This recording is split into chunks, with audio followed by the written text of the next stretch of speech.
छठा point, start में और एंड में यानी इंट्रोडक्शन में और कंक्लूजन में आप लोगों ने कटिंग नहीं करनी।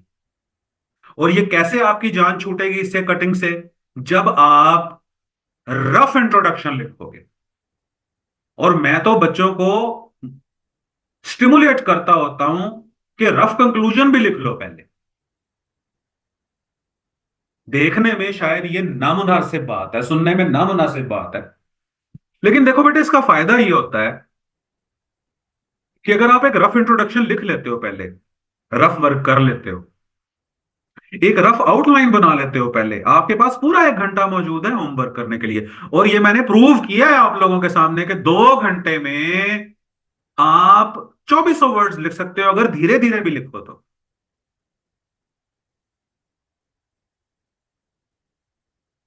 तो word count should not be your concern. वो तो आपको पता चल जाएगा कि भाई जब आप एक पेज कंप्लीट करोगे तो आपको पता चल जाएगा कि मेरे 100 से 120 वर्ड्स हैं। फिर आपको यह भी पता होगा कि मैं अगर स्लोएस्ट भी लिखूं, अगर मैं स्लोएस्ट राइटर भी हूं, तो फिर भी मैं 2 घंटे में 2400 वर्ड्स लिख सकता हूं। तो लिहाजा जितना अच्छा रफ वर्क करोगे उतना ही अच्छा।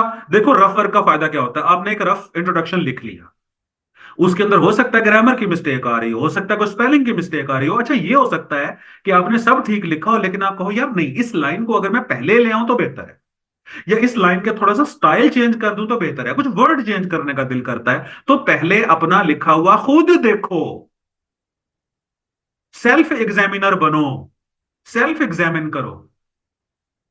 इससे आपकी जान छुट जाएगी, स्टार्ट और एंड में आप कटिंग नहीं करो। अगली बात यह है कि बुलेट्स, नंबरिंग, मैप्स, डायग्राम्स, ये सीएसएस इंग्लिश ऐसे के अंदर नहीं लिखी जाती। अपने बाकी जो पेपर है ना, ये जो करंट अफेयर, पाक अफेयर वगैरह वगैरह हैं, दूसरे क्या नाम है, ऑप्शनल के पेपर हैं, उसमें तुम बुलेट्स, नंबरिंग, डायग्राम्स वगैरह अपनी जो शौक है वो पूरे पूरे करना, उसमें बनाना शक्लें शुक्लें जो बनानी है। ऐसे के आदाब नहीं है ये। और आठवीं बात है कि पैराग्राफ के ऊपर हेडिंग नहीं देने। हेडिंग आपने इकट्ठे करके आउटलाइन में लिख दिए हैं सारे।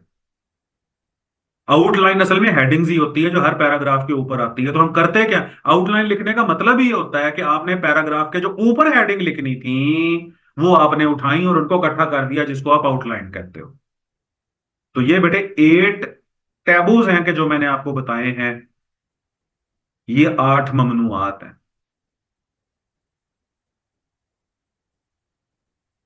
अच्छा, अब ऐसे में हेडिंग होती कितनी है? ऐसे में 3 हेडिंग्स होती हैं बस। सबसे पहले लिखते हो आप टॉपिक, और टॉपिक जो भी उसने स्टेटमेंट दी होती है वो लिखते हो, पहली हेडिंग ये हो गई। फिर लिखते हो आउटलाइन। आउटलाइन के बाद अपनी आउटलाइन 1 2 3 4 करके बनाना शुरू कर देते हो, जहां आपकी आउटलाइन खत्म होती है उसके बाद अब तीसरा हेडिंग देते हो ऐसे, और ऐसे के बाद ऐसे लिखना स्टार्ट कर देते हो। दो दो दफा टॉपिक नहीं लिखा करते। तो एक ऐसे में, वो सीएसएस का हो या पीएमएस का हो, उसमें ये 3 ही हेडिंग्स होती हैं बस। पैराग्राफ के ऊपर हेडिंग नहीं देनी। अच्छा, मिस्टेक्स को कैसे कट करना है? यूं, सिंगल लाइन से। मिस्टेक के ऊपर भी ये गुचू मुचू करके उसको बिल्कुल गंदा करके उसे क्रॉस नहीं मारने। देयर आर ऑल्सो, ऑल्सो अब 2 दफा लिखा गया मुझसे, तो एक ऑल्सो को मैंने सिंगल लाइन से या डबल लाइन से, डबल पैरेलल लाइन के साथ कट करें, ग्रेसफुली कटिंग किया करें। अच्छा, how to insert words, words in a line. कोई लफ्ज अगर भूल गए हो तो आपने कैसे इंसर्ट करना है इसके थ्रू, ये यूं लगाकर। जो आपकी मेन स्क्रिप्ट जो चल रहा है, जो लाइन के ऊपर आप लिख रहे हो, उसके ऊपर आप वो वर्ड लिखो और फिर यूं बीच में ये इंसर्शन का साइन दे दो।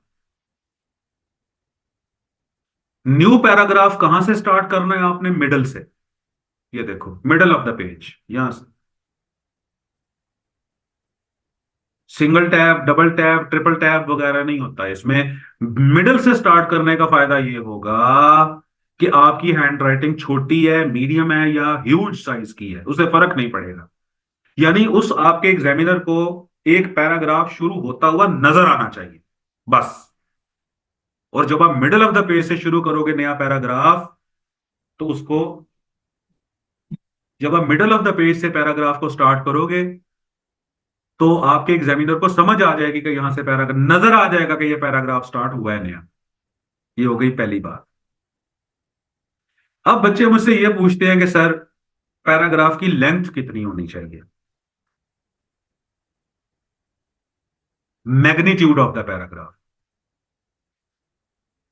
हर नया पेज, हर पेज पे एक पैराग्राफ स्टार्ट होता हुआ नजर आना चाहिए, बस। ये देखें, हाँ, ये 3 पेजेस मैंने बनाए हैं। पहले पेज पे देखो, मिड, फिर बिगिनिंग, फिर एंड। तो every page of yours should witness the commencement of the new paragraph. Challenge हमारा क्या था कि पैराग्राफ की लेंथ कितनी होनी चाहिए। उसका जवाब मैंने ये दिया है कि जितनी भी लेंथ होनी चाहिए, आपका पूरा पेज बगैर पैराग्राफ के नजर ना आए, उसमें एक पैराग्राफ नया स्टार्ट होता हुआ नजर आना चाहिए। वो पैराग्राफ मिड से स्टार्ट हो रहा हो, वो टॉप से स्टार्ट हो रहा हो या बॉटम से स्टार्ट हो रहा हो, वैरायटी आती है, ब्रेक मिलती है, पढ़ने वाला सांस लेता है वहां। पैराग्राफ लिखने की रीजंस में से एक रीजन ये भी है कि पढ़ने वाला थोड़ा सांस ले ले।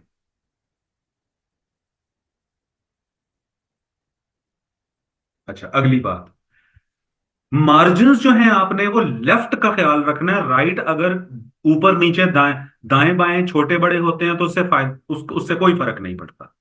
आपने लेफ्ट मार्जिन, लेफ्ट अलाइनमेंट को माइंड में रखना। कुछ बच्चे यूं करते हैं कि राइट को भी अपने माइंड में रखते हैं और लफ्ज तोड़ देते हैं। खैर, उसके मैं खिलाफ नहीं हूं, लेकिन वर्ड्स को ब्रेक ना किया जाए तो बेहतर है। तो आपकी ये जो लेफ्ट साइड है, इस साइड पे अगर आप अपना मार्जिन फोकस कर लो तो काफी है। देखो बेटे, ऐसा होता है आपका पेज।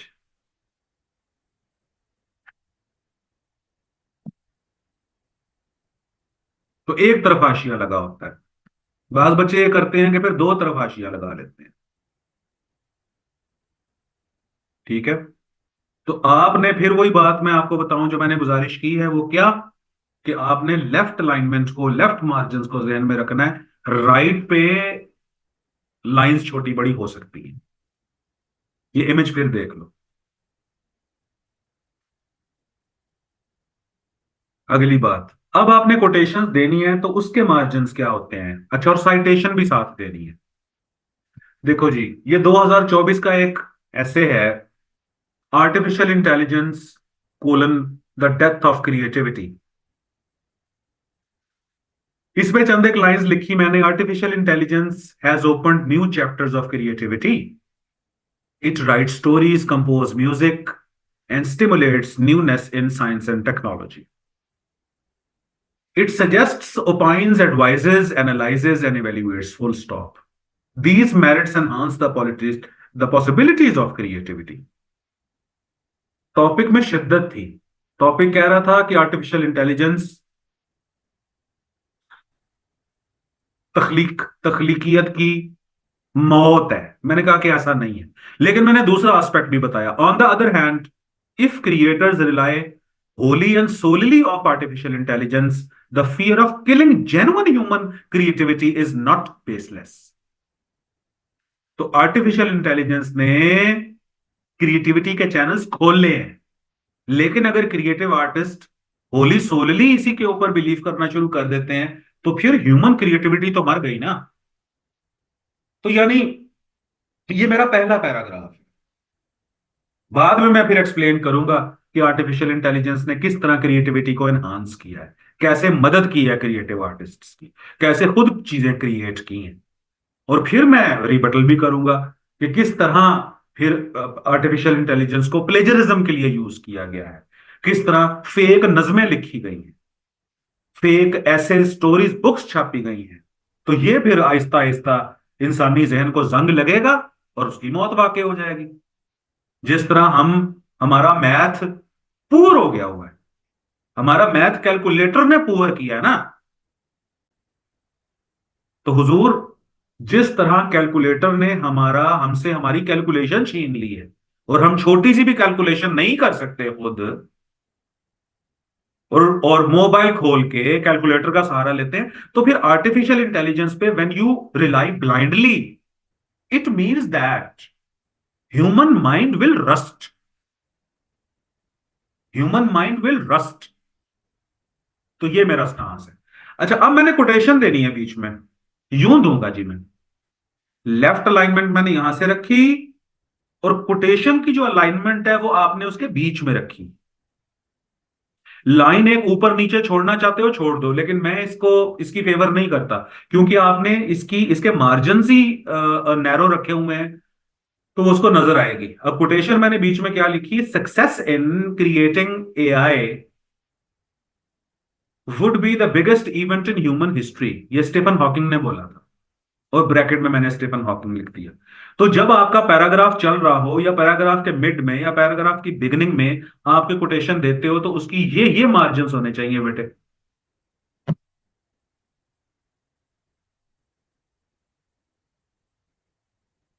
अच्छा, अगला पॉइंट है, don't leave any data airless. किसी भी डेटा को लावारिस मत छोड़िए।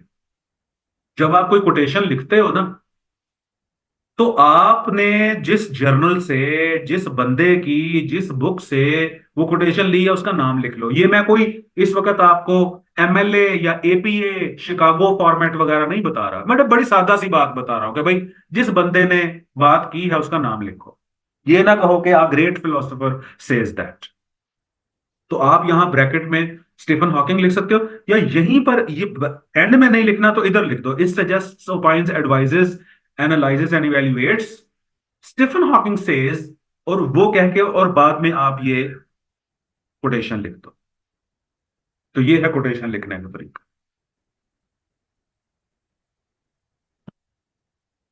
आगे आ रहा है where to write the topic, ये अब हम करेंगे कल।